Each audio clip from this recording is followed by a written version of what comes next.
Dear students of class 6, today I like to highlight on new ideas, the 7th chapter. New ideas and establishment of new religious beliefs.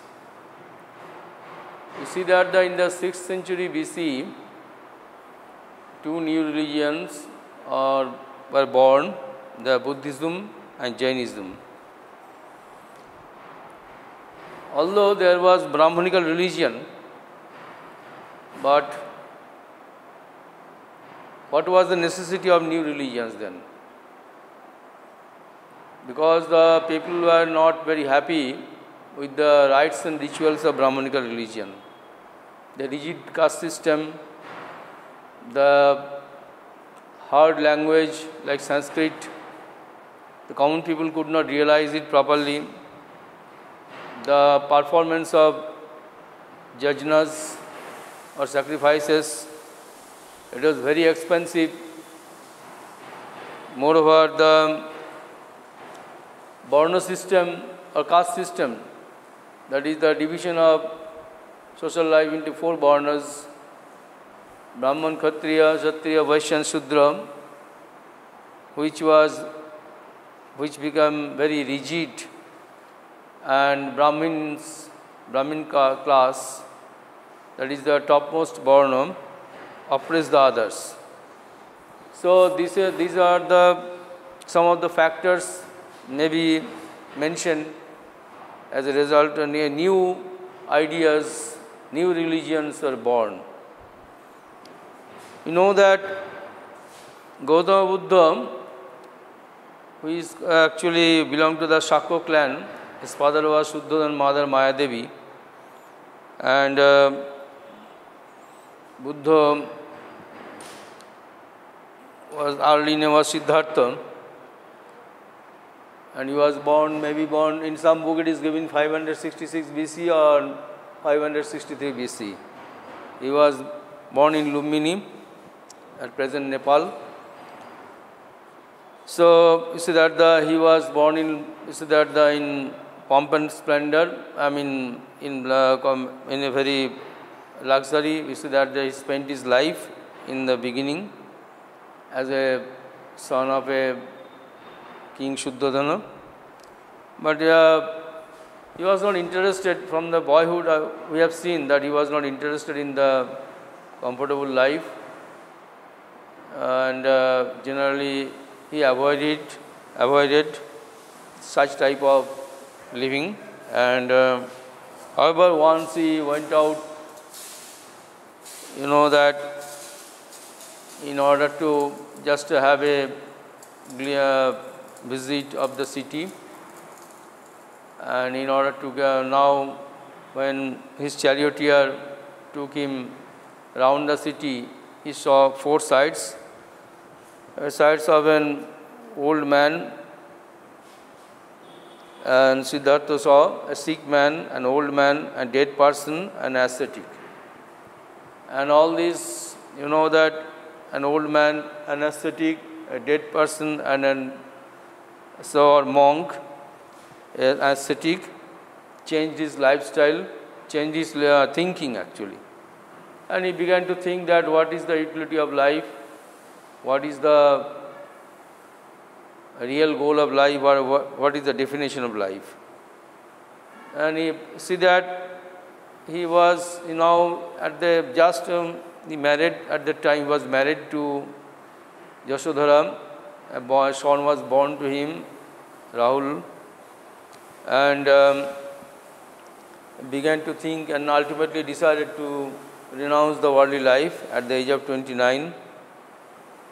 And on the incident, however, he gave up. You see that he decided to give up the princely life or worldly life, and then decided to become an ascetic. He wandered from place to place in search for truth, asking the ascetics, and for 6 to 7 years he roamed from place to place, without he did not take any food for many days, and ultimately he reached a place called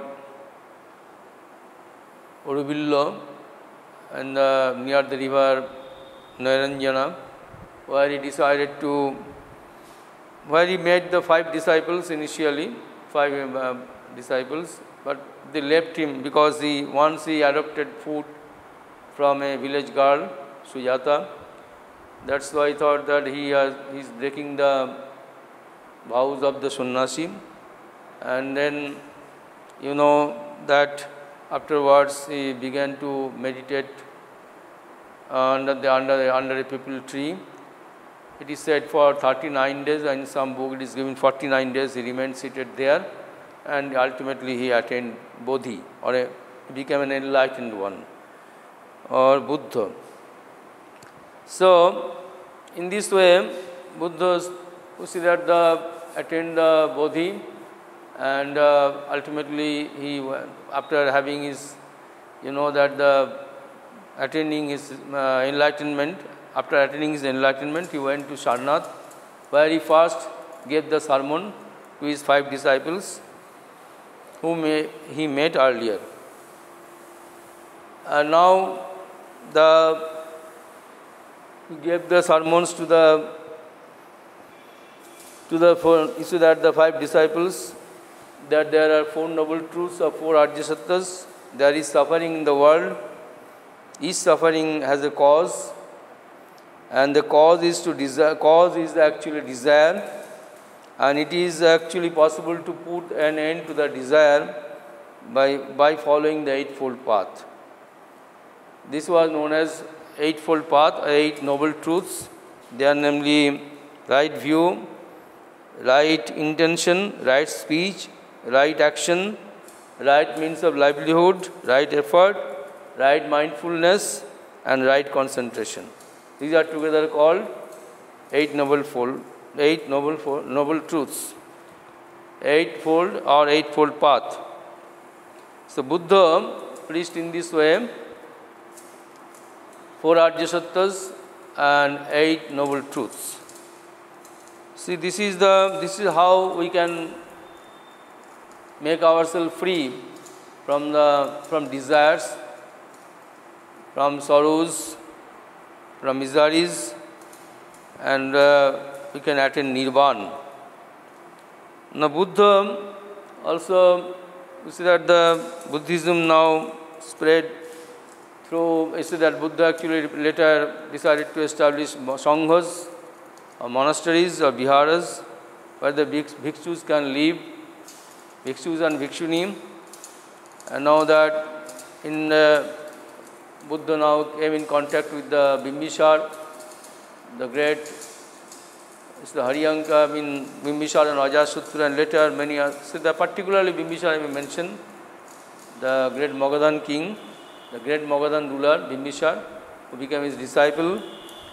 Now Buddha left his mortal coil, or left his body at the age of 80 at Kushinagar. However, Buddha left valuable teachings, and the Buddhism now spreading throughout the world. It was at that time it spread in Japan, China, Korea, Mongolia, Thailand, etc. Even today, Buddhism is very popular in those countries. Mauryan Emperor, I can mention the name of Ashoka, who became the devout follower of Buddhism. And now another, see that after the death of Buddhism, the teachings of Buddha, the sermons of Buddha are compiled in a book called Pitakas, or Tripitakas together known as Tripitakas, Abhidhamma Pitak, Sutta Pitak and Vinaya Pitak. Abhidhamma, Sutta Pitak and Vinaya Pitak. And this is the holy book of the Buddhist, Tripitakas. Now Vardhaman Mahavir, it is said before the birth of Vardhaman Mahavir, Jainism, there is the first Jaina teacher. His name was Rishabha, Rishabha, Rishabha, S-H-A-V. Rishabha was the first Tirthankar.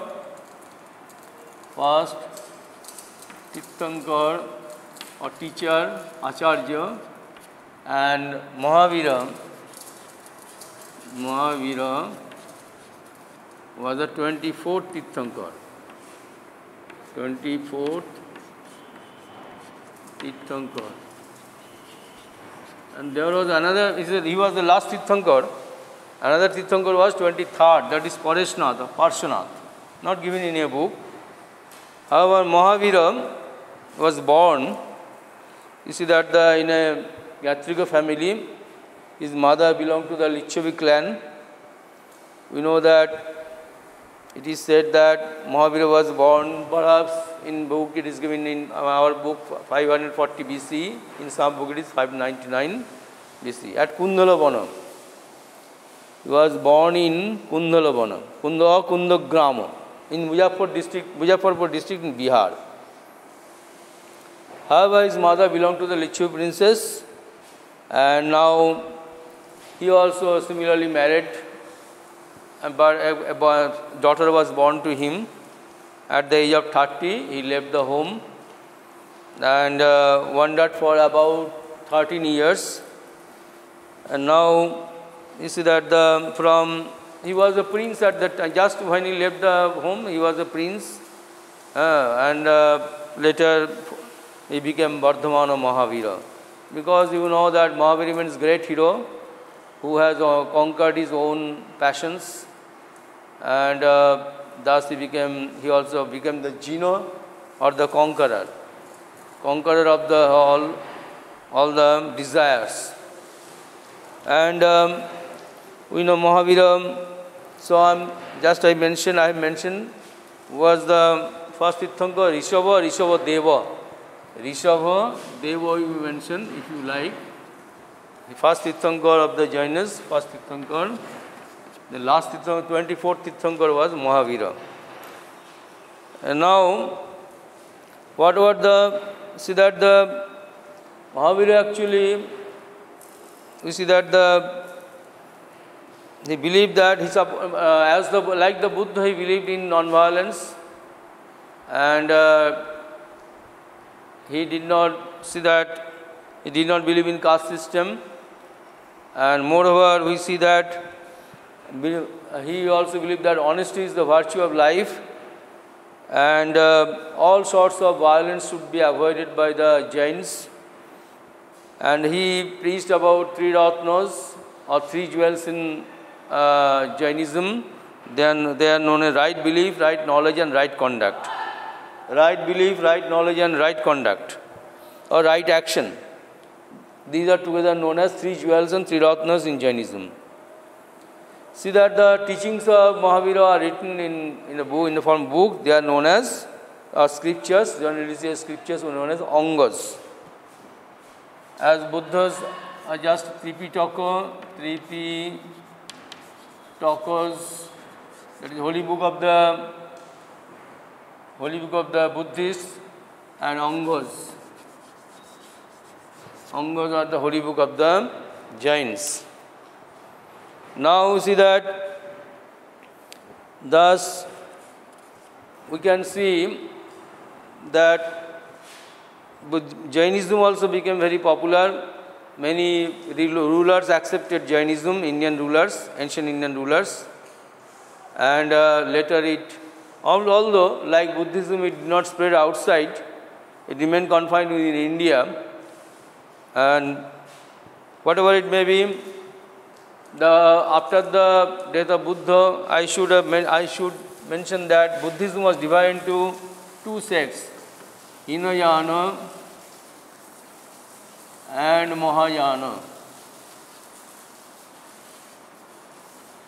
Hinayana means lesser vehicle and greater vehicle. Hinayanas followed the only teachings of Buddha, and they did not worship Buddha as in the form of image. Mahayanas not only followed the teachings of Buddha, they worshipped Buddha in the form of image, as an incarnation of God. While the Jains were known as Digambara Digambara and Svetambara.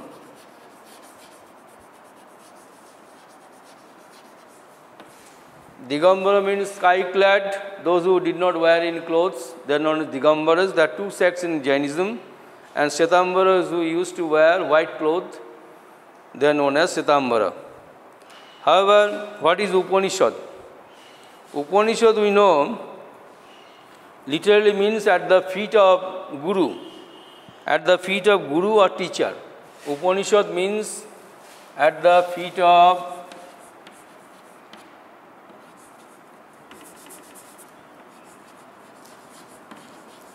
Guru. Guru means teacher. So, we see that we have already earlier discussed in the Vedic period that Upanishad is the essence of all Vedic ideas. It was the essence of all Vedic ideas. So, you know that the main idea was given in the Upanishad.